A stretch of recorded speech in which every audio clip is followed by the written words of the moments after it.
കൂട്ടത്തിലാ സഹാബികളൊക്കെ സ്നേഹിച്ചത്. ബഹുമാനപ്പെട്ട ബിലാൽ ഇബ്നു റബാഹ് റളിയല്ലാഹു തആല അൻഹു ഹബീബായ തങ്ങളെ സ്നേഹിച്ചവരോട് സ്നേഹിക്കാനാണ് കൽപ്പിച്ചിട്ടുള്ളത്. നിങ്ങൾ നബിയെ സ്നേഹിക്കണം. എങ്ങനെ സ്നേഹിക്കണം? ശർഅ് വിരോധിക്കാത്ത ഏത് രൂപത്തിൽ വേണമെങ്കിലും സ്നേഹിക്കാം. ഇങ്ങനെ സ്നേഹിക്കണം എന്ന് പറഞ്ഞിട്ടില്ല. എങ്ങനെയും സ്നേഹിക്കാം. ശർഅ് വിരോധിച്ച, ശർഅ് പാടില്ല എന്ന് പറഞ്ഞ, ദീന ഹറാമാക്കിയ ഒന്നുകൊണ്ടും അല്ലാഹുവിന്റെ റസൂലിനെ സ്നേഹിക്കാൻ പറ്റൂല. ഹലാലായ എന്തുകൊണ്ടും സ്നേഹിക്കാം. പലതുകൊണ്ടും സഹാബികൾ സ്നേഹിച്ചിട്ടുണ്ട്.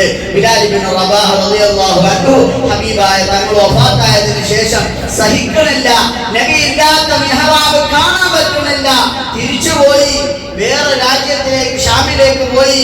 അവിടെ നിന്ന് വർഷങ്ങൾക്ക് ശേഷം നബി തങ്ങളെ സ്വപ്നത്തിൽ കണ്ടല്ലോ.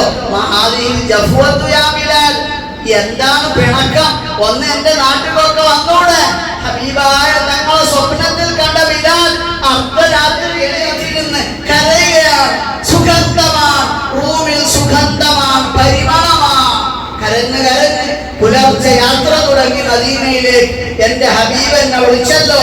അങ്ങനെ മദീനയിലെത്തി. വരാത്തത് സ്നേഹമില്ലാത്തത് കൊണ്ടല്ല, സ്നേഹം കൊണ്ടാ വരാതിരുന്നത്. താങ്ങാൻ പറ്റുന്നില്ല. കൊടുത്തിരുന്ന ബിലാൽ എന്നവരെത്തിയപ്പോ മദീനക്കാർക്ക് വലിയ സന്തോഷമായി.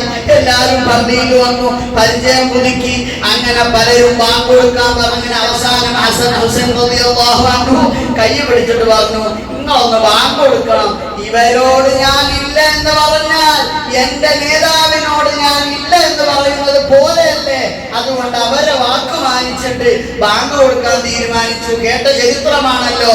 അശ്ഹദു അല്ലാ ഇലാഹ ഇല്ലല്ലാഹ് പറഞ്ഞു, അശ്ഹദു അന്ന മുഹമ്മദർ റസൂലുള്ളാഹ്. ബിലാൽ എന്നവർ പറഞ്ഞപ്പോ, ഹബീബായ തങ്ങളെ പേര് പറഞ്ഞപ്പോ ആ പള്ളിയിൽ ഹബീബായ തങ്ങൾ ഇല്ലതാനും. ആ സമയത്ത് ബിലാൽ എന്നവർ ബോധം കെട്ട് വീണുപോയി. ആ ബാങ്ക് പൂർത്തിയാക്കിയത് മറ്റു സഹാബികളല്ലേ?